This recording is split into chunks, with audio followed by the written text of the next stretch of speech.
그런데 동방으로부터 박사들이 예루살렘에 와서 말하였다. 유대인의 왕으로 나시니가 어디에 계십니까? 우리가 동방에서 그의 별을 보고 그에게 경배하러 왔습니다. 헤롯 왕은 이 말을 듣고 당황하였고 온 예루살렘 사람들도 그와 함께 당황하였다. 왕은 백성의 대제사장들과 율법 교사들을 다 모아놓고서 그리스도가 어디에서 태어나실지를 그들에게 물어보았다. 그들이 왕에게 말하였다. 유대 베들레헴입니다. 예언자가 이렇게 기록하여 놓았습니다. 너 유대 땅에 있는 베들레헴아, 너는 유대 거울 가운데서 아주 작지가 않다. 너에게서 통치자가 나올 것이니 그가 내 백성 이스라엘을 다스릴 것이다. 그때 헤롯은 그 박사들을 가만히 불러서 별이 나타난 때를 캐어 묻고 그들을 베들레헴으로 보내며 말하였다. 가서 그 아기를 샅샅이 찾아보시오. 찾거든 나에게 알려주시오. 나도 가서 그에게 경배할 생각이오. 그들은 왕의 말을 듣고 떠났다. 그런데 동방에서 본 그 별이 그들 앞에 나타나서 그들을 인도해 가다가 아기가 있는 곳에 이르러서 그 위에 멈추었다. 그들은 그 별을 보고 무척이나 크게 기뻐하였다. 그들은 그 집에 들어가서 아기가 그의 어머니 마리아와 함께 있는 것을 보고 엎드려서 그에게 경배하였다. 그리고 그들의 보물 상자를 열어서 아기에게 황금과 유향과 몰약을 예물로 드렸다. 그리고 그들은 꿈에 헤롯에게 돌아가지 말라는 지시를 받아 다른 길로 자기 나라에 돌아갔다. 아멘. 아까 말씀을 드린 것처럼 이 본문은 우리에게 익숙합니다. 뭐 성탄절 되면 동방박사도 경배하는 모습도 나오고 뭐 있으니까요.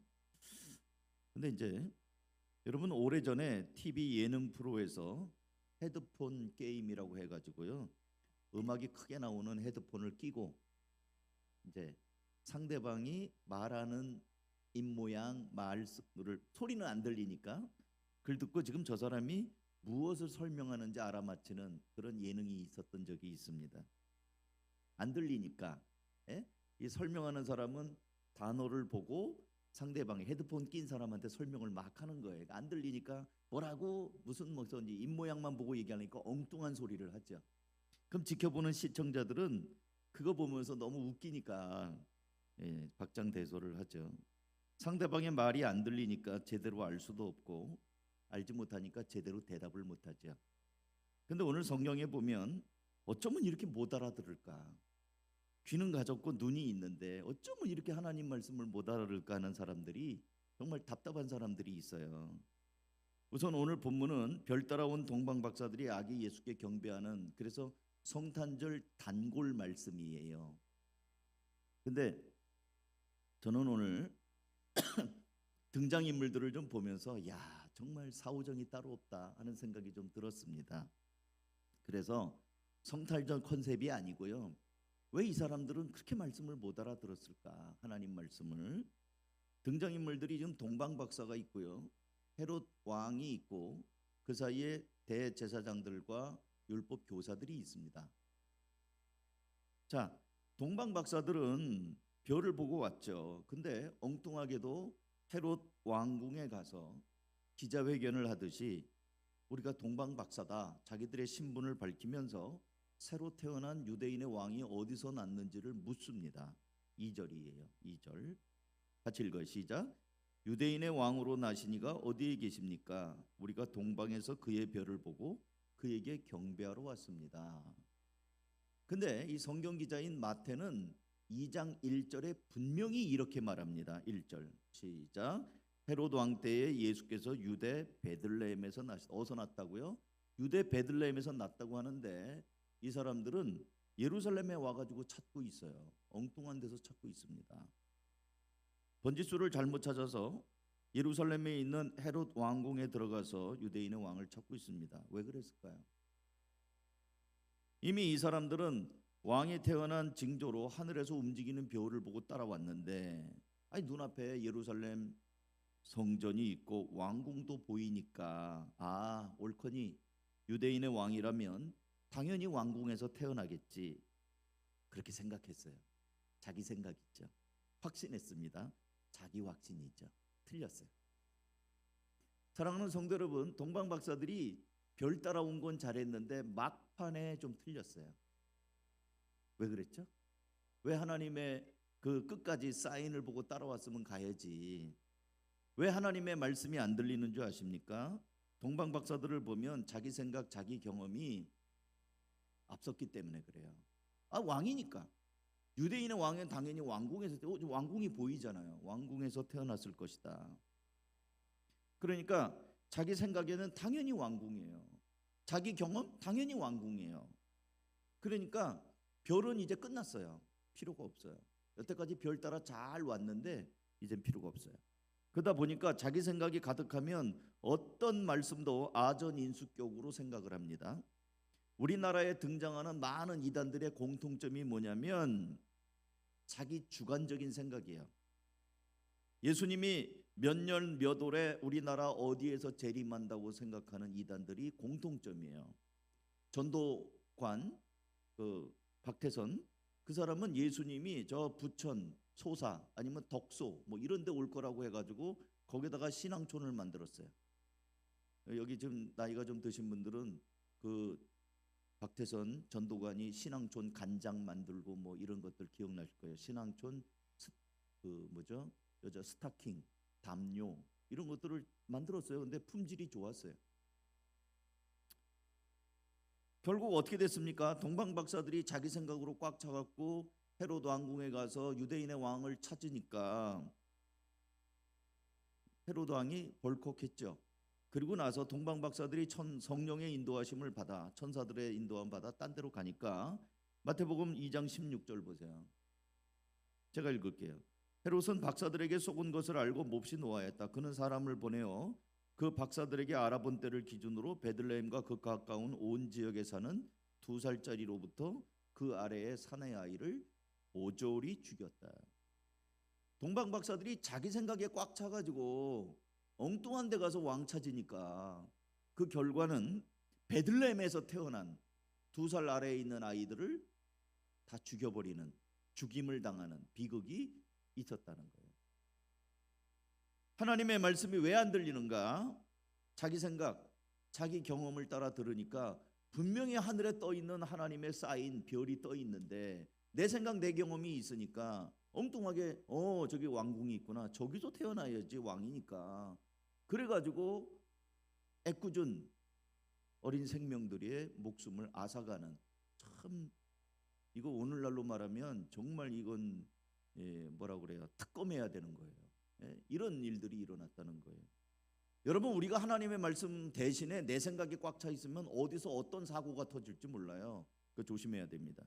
두 번째, 헤롯.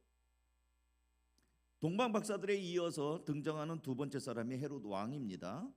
그는 동방 박사들의 유대인의 왕을 찾는 말을 듣고 깜짝 놀라가지고 대제사장들과 서기관들을 백성의 그 율법 교사들을 불러다가 그리스도가 어디서 나겠느냐고 좀 말을 해달라고 합니다. 그랬더니 마태복음 2장 3절 4절 한번 볼까요? 헤롯 왕은 이 말을 듣고 당황하였고 당황했어요. 온 예루살렘 사람들도 그와 함께 당황하였다. 왕은 백성의 대제사장들과 율법 교사들을 다 모아놓고서 그리스도가 어디에서 태어나실지를 그들에게 물어보았다. 왜? 예언되어 있다고 하니까. 이때 헤롯은 이름이 헤로데 1세입니다. 헤롯 왕이 뭐 바로 왕처럼 그 이름이 아니고요. 헤롯은 왕의 그 명칭이에요. 이 사람은 헤로데 1세, 그러니까 헤롯 대왕입니다. 대왕. 그래갖고 로마의 지원을 받아 왕이 된 사람인데 이때 당시 나이가 70세예요. 오늘날에도 70이 적은 나이가 아니잖아요. 근데 이 당시 2000년 전에 70살이면 우리나라 조선의 왕들이 뭐 그렇게 오래들 못 살았잖아요. 각종 질병과 뭐 세균들, 뭐 심지어는 뭐 등에 난 종기 때문에 죽기도 하고 뭐 그랬다고 그러더라고요. 그러니까 뭐 영조가 뭐 80 몇 살까지 살았다고 그러고 나머지는 다 50 몇 살까지, 뭐 많이 살아야 40 몇 세. 조선 왕조 27명의 왕들 중에 60 넘게 산 사람 많지 않아요.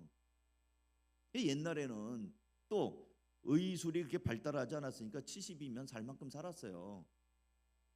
근데 왕이 태어났다는 말 듣고 지금 당황해요. 그러면 그 갓난쟁이가, 그 핏덩어리가 왕이 되려면 적어도 30살은 넘을 거 아니에요? 그럼 내 나이가 지금 70인데 그러면 얘가 커가지고 뭐 왕이 된다고 반란을 반역을 한다고 해도 나는 100살이 넘는데 이미 이 세상 사람이 아닐 게 뻔한데도 헤롯은 그 아기를 제거하려고 음모를 꾸밉니다. 거짓말로 저 태어난지 알면 나한테 와서 얘기해줘. 내가 가서 경배할게. 그래가지고 이제 음모를 꾸미면서 대제사장들과 율법 교사들을 불러서 유대인의 왕이 태어날 장소가 어딘지를 묻고 베들레헴이라는 것을 알아냅니다. 정확한 장소는 모르죠. 베들레헴도 넓으니까. 동방 박사들에게 샅샅이 알아보라고 얘기하고 알고 나면 우리한테 알려달라. 나도 가서 경배한다. 호울 좋게 번드르르하게 이 얘기를 합니다. 헤롯의 마음속에는 예수에게 경배하려고 하는 것이 아니라 싹을 제거하기 위해서 없애버리려고 했던 거죠. 헤롯 왕에게는 하나님 말씀이 안 들려요. 왜요?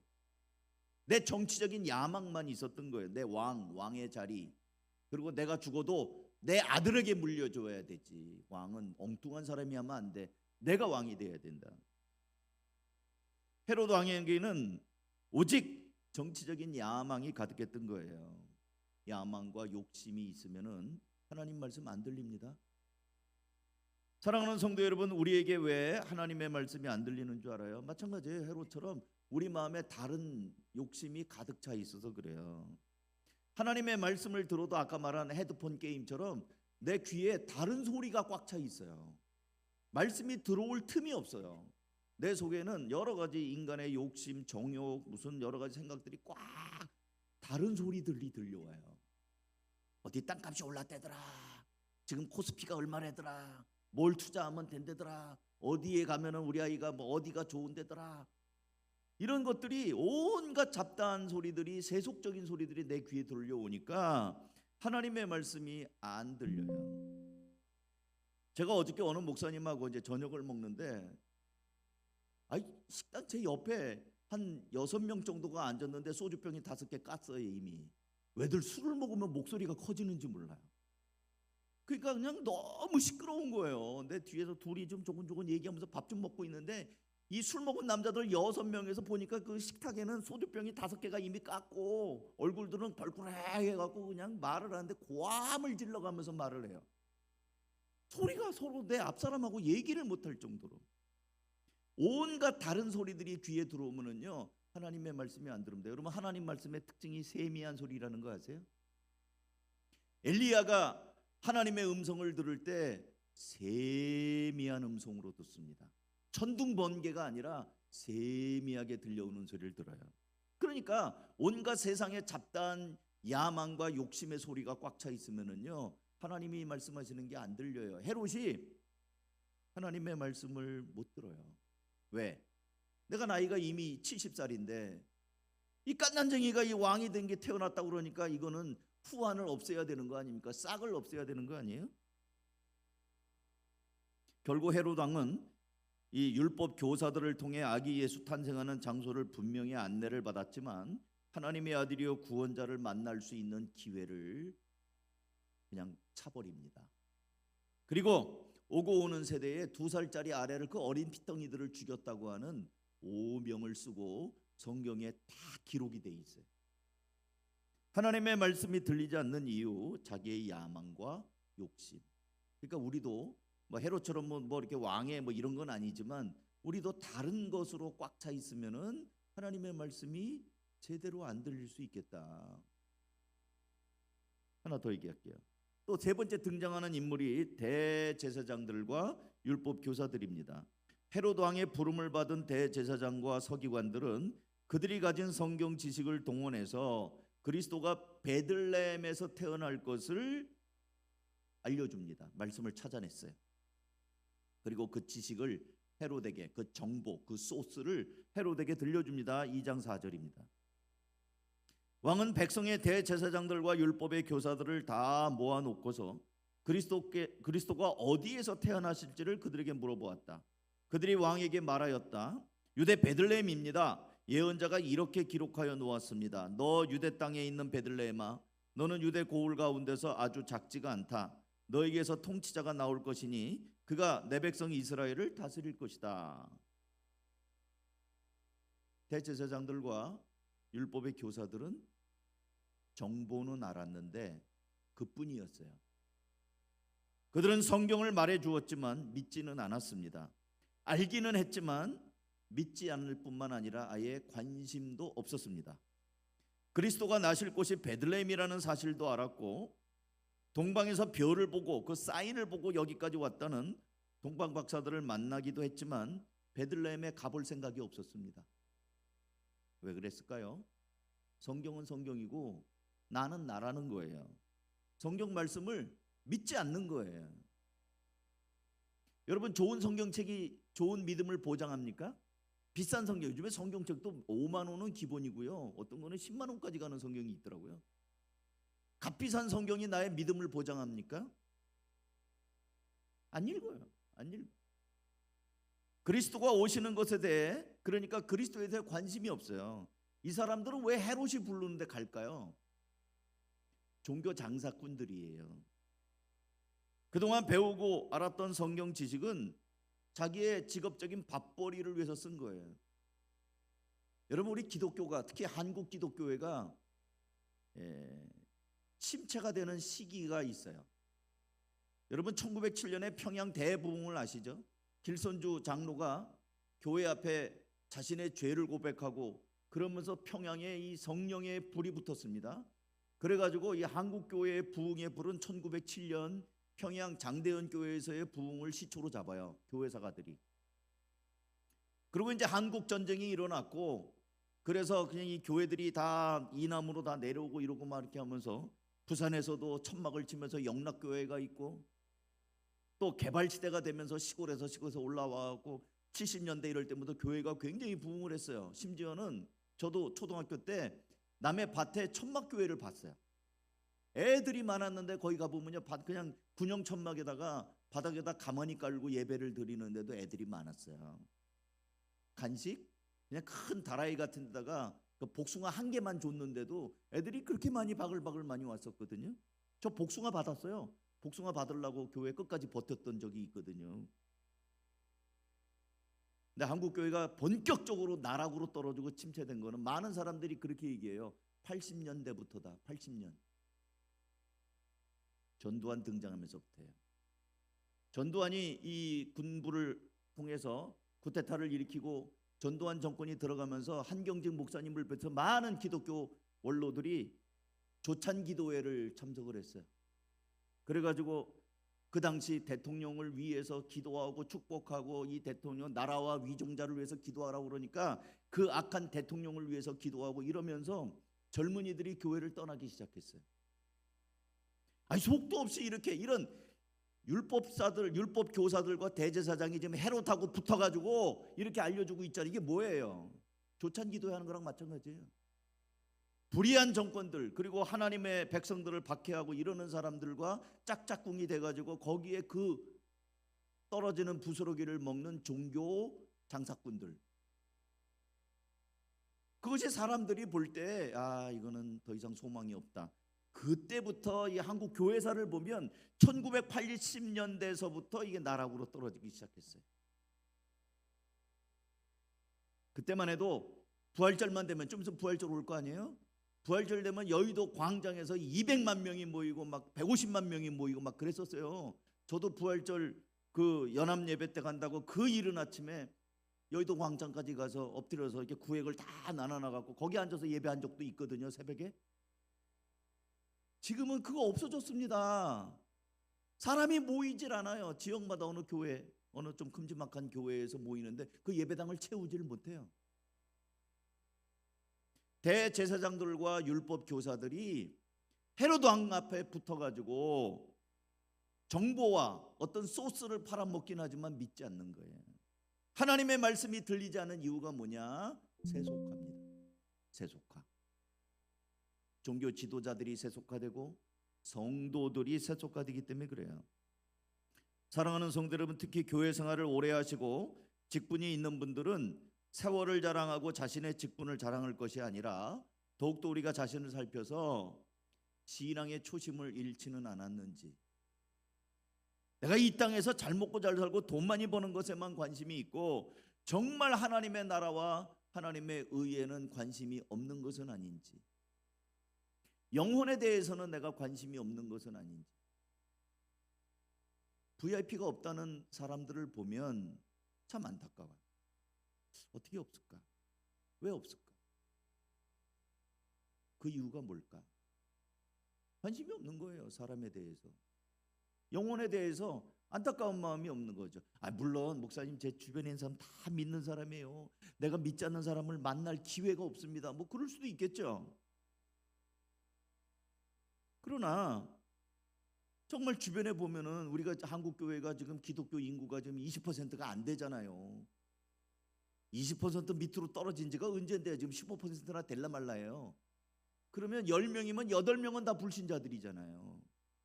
어떻게 VIP가 없을 수 있습니까? 그거는 VIP가 없는 게 아니라 내가 관심이 없을 수 있어요. 내가 그 사람들한테 괜히 귀찮으니까 성가시니까 뭐 그 얘기해. 그냥 나나 주일 되면 나나 점잖게 그냥 교회 가서 예배해야지. 그러지는 않느냐는 거죠. 이제 말씀을 좀 맺도록 합니다. 다시 PPT 띄워주세요. 하나님의 말씀이 들리지 않는 이유. 첫째, 동방 박사들을 보니까 자기 생각, 자기 경험 이런 것들이 하나님 말씀보다 더 우선해요. 왕인데 왕궁에서 나야지. 설마 마구간에서 나겠어? 그것도 냄새나는 구유에서 난다니. 그 사람 상상 속에는 그게 없어요. 왜? 선입견이 너무 강하기 때문에. 자기 생각. 신앙도 자기 생각으로 하면은 곤란합니다. 그러니까 우리가 선입견을 버리고 하나님 말씀에 언제나 백지 상태를 유지해야 돼요. 요즘에 그런 마음으로 성경을 보면 평상시에 안 보였던, 저도 예수 믿은 지가 40년이 넘었어요. 근데 요즘에 성경 보면 이런 말씀 처음 보는 것 같아. 이런 말씀이 있었나? 처음 보는 말씀 같은 게 있는 거예요. 선입견을 내려놓고 보시란 말이죠. 저는 오늘도 큐티 때 그 하나님의 성막 지을 때 그 부살렐과 오홀리압이 나는 했는 줄 알았거든요.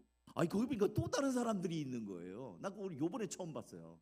나는 이 똑똑한 두 사람이 다 했구나 이렇게 생각을 했고, 나머지 사람들은 제물만 바치기만 했는 줄 알았어요. 예물을. 근데 보니까 여러 사람들이 그 성막을 짓는 일에 동원이 됐더라고요. 야, 이렇게 내가 여태까지 뭘 본 거야? 그걸 제가 여러 번, 10번도 넘게 봤잖아요. 그 출애굽기를 제가 10번도 넘게 읽었는데 요번에 봤어요. 요번에. 여러분 선입견 내려놓으세요. 말씀이 새롭게 보일 겁니다. 두 번째, 헤로드 왕. 아까 말씀드렸죠. 늙은 사람이 70이나 먹은 사람이 자기 왕 자리 지키려고 자기 야망과 욕심, 탐욕 이런 것들이 있으면은요 안 들려요. 내 생각이 꽉 차 있고 내가 어떤 추구하는 거 그러면요 기도도 온통 내 것만 기도하지 이 기도가 안 되는 거예요. 헤로드 왕은 전형적인 그런 사람입니다. 그리고 대제사장과 율법교사들, 아까 말씀드렸죠. 세속화. 사랑하는 성도 여러분, 이스라엘 그 사사 시대의 특징이 뭐죠? 지난번에 우리 목사님 말씀하셨는데 사사기 17장 6절 같이 한번 읽어요. 시작. 그때에는 이스라엘의 왕이 없었으므로 사람들은 저마다 자기의 뜻에 맞는 대로 하였다. 다른 말로 말하면요, 개역개정에는 제 소견에 옳은 대로 하였다라고 돼 있고요, 제 버전으로 말하면 제멋대로 살았다. 왕이 없으므로 사람들이 저마다 제멋대로 살았다. 이 왕이 누굽니까? 하나님이에요. 하나님, 왕의 말씀, 하나님의 말씀이 없으면 이 시대가 그런 시대거든요. 그래서 사람들이 제멋대로 살아요. 제멋대로 삽니다. 하고 싶은 대로 합니다. 옳고 그름의 기준이 없어요. 이걸 뭐 좋은 말로 포스트 모던 시대라고 하는데 그거 아니에요. 개성시대? 하나님이 언제 우리에게 개성 있게 살라고 그래요? 하나님 앞에 잘 순종하고 살면 하나님이 복 주신다고 그러지. 너는 네가 되라. 네가 하고 싶은 대로 해라. 네 마음 가는 대로 해라. 이게 이 시대의 트렌드 아닙니까? 그 말은 다른 말로 하면요, 네 멋대로 해라 그 뜻이에요. 결혼시킬 때도 네 좋은 대로, 그냥 지들끼리 좋대는데 그냥 뭐 이래갖고 지들 좋은 대로 결혼하니까 엉뚱한 사람 데리고 오는 거예요. 왜 지들 좋은 대로 결혼해? 그거 아니에요. 어려서부터 기도하고 하나님께서 기뻐하시는 가정을 만들기 위해서 정말 우리가 믿음의 배우자를 놓고도 기도하고 그거 가르쳐야 되는 거예요. 근데 그냥 네 마음대로 해라. 네가 사는 거니까 너 마음에 드는 사람 데리고 와라. 왜 그렇게 결혼시켜요? 지가 좋대는데요. 그럼 어떻게 해요? 그렇게 간다는 거예요. 지 멋대로, 제 소견대로. 하나님의 말씀이 들리지 않는 시대에 지금 우리가 살고 있습니다.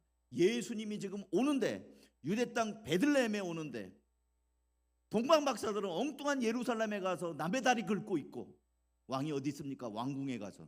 헤롯 왕은 자기 왕 자리가 떨어져 나갈까 불안불안해가지고 어디서 나오냐, 나이도 많은 사람이 그러고 있고, 대제사장과 율법교사들은 정신을 차렸으면 좋았으련만 이들은 왕에게 붙어가지고 어딥니다 이러고, 그러고 가보지도 않고 믿지도 않고 늘 예수님 때 대적하고, 이게 이런 율법사들과 서기관들 그리고 대제사장들 아닙니까?